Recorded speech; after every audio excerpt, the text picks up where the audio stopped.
प्रदूषण के मसले पर सुप्रीम कोर्ट में अहम सुनवाई हुई और सुनवाई के दौरान एक बार फिर कोर्ट ने सरकारों के रवैये पर नाराजगी जताई। कोर्ट ने कहा कि जो काम सरकारों को करने चाहिए वो काम भी कोर्ट को करने पड़ रहे हैं। जबकि पिछली सुनवाई में भी सुप्रीम कोर्ट ने सरकारों को कड़ी फटकार लगाई थी। सुप्रीम कोर्ट में केंद्र सरकार के अलावा दिल्ली सरकार, पंजाब सरकार और हरियाणा सरकार के अधिकारी भी पहुंचे।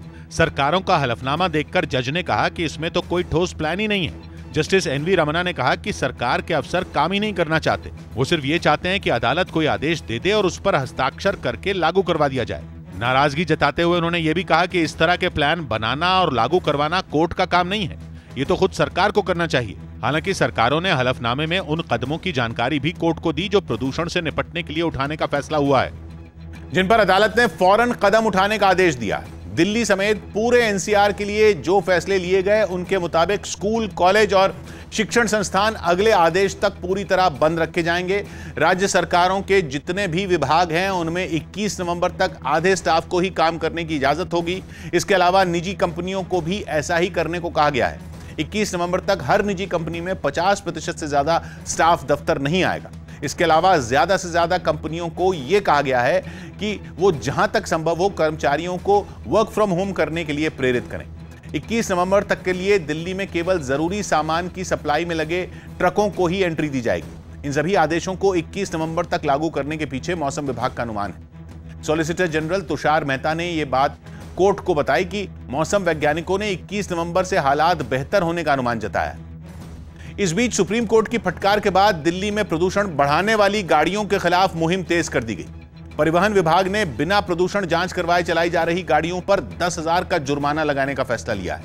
इसके लिए परिवहन विभाग की कई टीमें दिल्ली के कई बड़े पेट्रोल पंप पर तैनात कर दी गई, जो पेट्रोल भरवाने के लिए पेट्रोल पंप पर पहुंच रही गाड़ियों की सख्ती से जांच में जुटी दिखी। जांच कर रहे पुलिस वाले गाड़ी चलाने वालों से उनकी गाड़ी का पीयूसी यानी प्रदूषण नियंत्रण सर्टिफिकेट मांगते दिखाई दिए। ये जो वाहन चालक हैं अपने जो पेपर्स हैं वो दिखा रहे हैं। इस काम में पुलिस वालों के साथ कुछ वॉलंटियर की टीम को भी लगाया गया। अगर कोई भी व्यक्ति पेट्रोल डलवाने के लिए या सीएनजी लेने के लिए अगर वो विदाउट पोल्यूशन सर्टिफिकेट है तो उसको वहीं चालान किया जा रहा है।